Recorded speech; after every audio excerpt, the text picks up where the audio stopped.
Bom dia, graça e paz. Eu sou o Marco da Isabel. E eu sou a Isabel do Mar. Estamos aqui para mais uma Manhã em Família e o assunto dessa manhã é revelação aos que perseveram em buscar.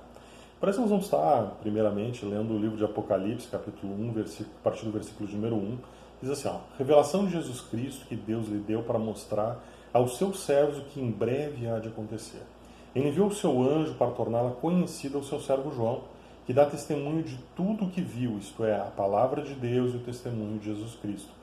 Feliz aquele que lê as palavras dessa profecia e feliz aqueles que ouvem e guardam o que nela está escrito, porque o tempo está próximo. Nos últimos dias, o que mais nós temos ouvido falar é de rumores de guerra. Nos últimos tempos, o que mais nós temos ouvido falar é de pandemia. E isso faz com que, consequentemente, nós estejamos analisando os sinais e nós estamos vendo que a volta de Jesus se aproxima. Mas o livro de Apocalipse às vezes ainda assusta um pouco. As pessoas olham para a revelação de Apocalipse e se assustam com a leitura, com tudo que ali está registrado. Mas isso é bênção para as nossas vidas. Então, como diz ali no início, no versículo 3, feliz aquele que lê as palavras dessa profecia e felizes aqueles que ouvem e guardam o que nela está escrito, porque o tempo está próximo. Né? Então, muitas vezes as pessoas se assustam, como o Marco estava dizendo, né?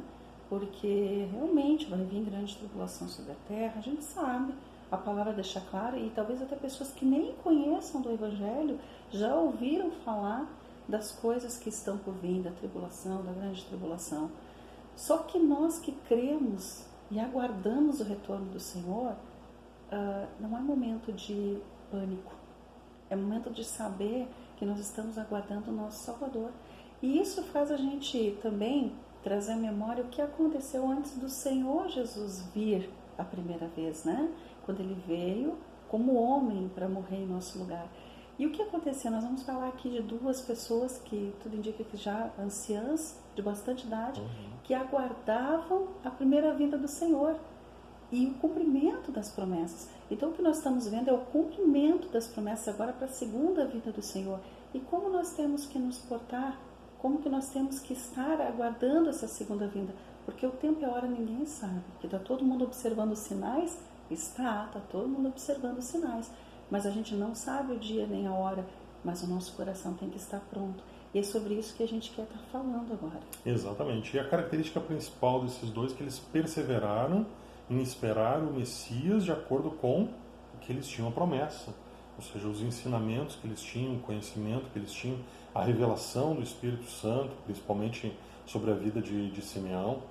Então, se nós lermos lá em Lucas 2:22, nós vamos ver da seguinte forma, está escrito: passados os dias da purificação dele, segundo a lei de Moisés, levaram o menino a Jerusalém para apresentar ao Senhor, conforme o que está escrito na lei do Senhor, todo primogênito será consagrado ao Senhor. E também foram para oferecer um sacrifício, segundo o que está escrito na referida lei, um par de rolinhas ou 2 pombinhos. Em Jerusalém havia um homem chamado Simeão. Este homem era justo e piedoso, esperava a consolação de Israel, e o Espírito Santo estava sobre ele. Ele tinha recebido uma revelação do Espírito Santo de que não morreria antes de ver o Cristo do Senhor. Movido pelo Espírito, ele foi ao templo. Quando os pais trouxeram o menino Jesus para fazerem com ele o que a lei ordenava, Simeão o tomou nos braços e louvou a Deus, dizendo: agora, Senhor, podes despedir em paz o teu servo, segundo a tua palavra, porque os meus olhos já viram a tua salvação, a qual preparastes diante de todos os povos, luz para revelação aos gentios e para a glória do teu povo de Israel. E o pai e a mãe do menino estavam admirados com o que se dizia a respeito dele. Simeão os abençoou e disse a Maria, mãe do menino: eis que este menino está destinado tanto para a ruína como para a elevação de muitos em Israel, para ser alvo de contradição. Então nós vemos aqui na história de Simeão que Simeão estava aguardando. Simeão recebeu uma revelação do Espírito Santo de que ele não morreria até ver o Messias. E ele, crendo nisso, ele permaneceu firme. E o mais interessante é que no templo os sacerdotes estavam lá, mas não reconheceram a vinda do Messias. Mas esse homem, cheio da presença do Espírito Santo, perseverando, aguardando a promessa que havia recebido, ele reconhece: aqui está o Messias. Agora eu posso descansar em paz, agora eu vi o Messias, agora eu posso ter o meu descanso. Viu o cumprimento da palavra, né? Ele sabia no que aguardava. E isso é que faz a diferença na vida de Simeão. Ele sabia, ele tinha uma comunhão com o Senhor. A diferença principal ali de Simeão para os demais, né, que estavam ali, não foi só Simeão que reconheceu Jesus como sendo ali o Messias, né, como bebê. Também a gente vai continuar lendo sobre Ana, né?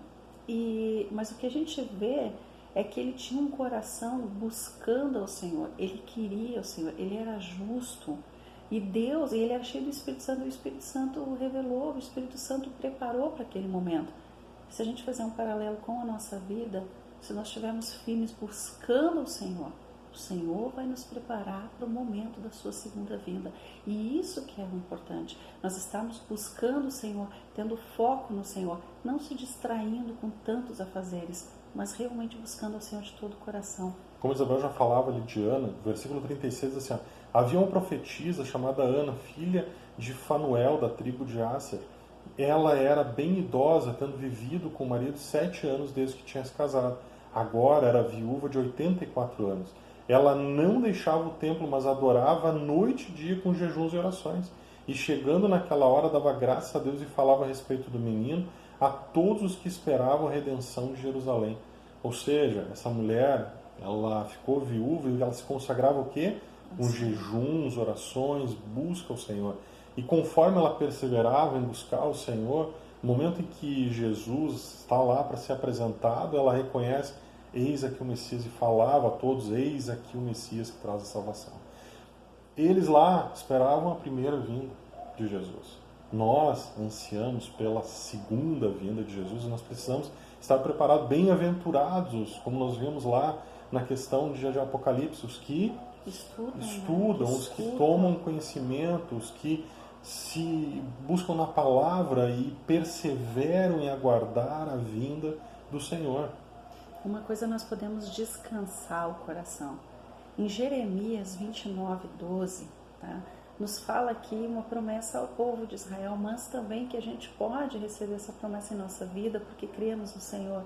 Então vocês me invocarão, se aproximarão de mim em oração e eu os ouvirei. Vocês me buscarão e me acharão quando me buscarem de todo o coração. Isso aqui foi uma promessa feita ao povo quando estava no exílio, né? Quando eles buscassem ao Senhor de todo o coração. E isso se cumpriu na vida desses dois idosos que a gente falou aqui no templo, né? De Simeão e de Ana. Eles buscaram o Senhor de todo o coração e eles, pessoas comuns, o Senhor revelou, o Senhor mostrou. O Senhor deixou eles verem o cumprimento da promessa. Então, qual é o segredo aqui? Não existe uma receita de bolo para buscar o Senhor, só existe uma questão, que é o que nós lemos em Jeremias, buscar o Senhor de todo o coração. Também em João 4:23 fala assim, mas vem a hora, e isso é Jesus falando, tá? Falando para a mulher samaritana, mas vem a hora, e já chegou, em que os verdadeiros adoradores adorarão o Pai em espírito e em verdade, porque são estes que o Pai procura para seus adoradores. Quando a gente analisa o contexto dessa conversa de Jesus e da samaritana, a samaritana começa a questionar sobre formas físicas de adorar a Deus. Como adorar a Deus? Mas é nesse templo, é naquele templo, é dessa forma, é da outra forma? E aí Jesus responde para ela dizendo assim, mas vem a hora e já chegou, em que os verdadeiros adoradores adorarão o Pai em espírito e em verdade, porque são estes que o Pai procura para seus adoradores. Então nós vemos que quando a gente se volta para buscar o Senhor de todo o coração, o Senhor nos responde, o Senhor nos mostra, o Senhor nos prepara. E como a gente começou lendo lá no início desse vídeo, né, em Apocalipse, no 3, feliz aquele que lê as palavras dessa profecia, e felizes aqueles que ouvem e guardam o que nela está escrito, porque o tempo está próximo. Feliz. Está acontecendo situações que a gente se entristece por ver, porque tem pessoas sofrendo no meio disso tudo. Nós todos sofremos com uma das características que é a pandemia. Agora tem pessoas boas sofrendo com guerras. E nós sabemos que esses são sinais da vinda do Senhor. Mas nós podemos se alegrar numa coisa. O nosso Redentor vem. Ele está vindo. Ele está vindo. Em breve virá. Nisso nós podemos nos alegrar e esperar confiança. orando para que Deus abençoe, trazendo livramento sobre a vida das pessoas, fazendo com que as pessoas abram o seu entendimento de entregar a sua vida ao Senhor, porque o tempo é curto. O tempo é curto, o Senhor está voltando. Que as pessoas entreguem a sua vida de coração, que abram o seu entendimento e percebam os sinais e se entreguem ao Senhor. Mas nós podemos nos alegrar porque o nosso Salvador, o nosso Senhor, está vindo. Mas esse é um assunto que nós ainda vamos aprofundar um pouco mais. Nessa terça-feira pela manhã nós vamos colocar mais um vídeo ainda dentro desse assunto aqui. Mas para esse domingo nós oramos que Deus esteja abençoando a tua família, abençoando a tua vida. Você tenha um excelente domingo, que a bênção do Senhor esteja sobre a tua vida, em nome de Jesus. Amém. Amém.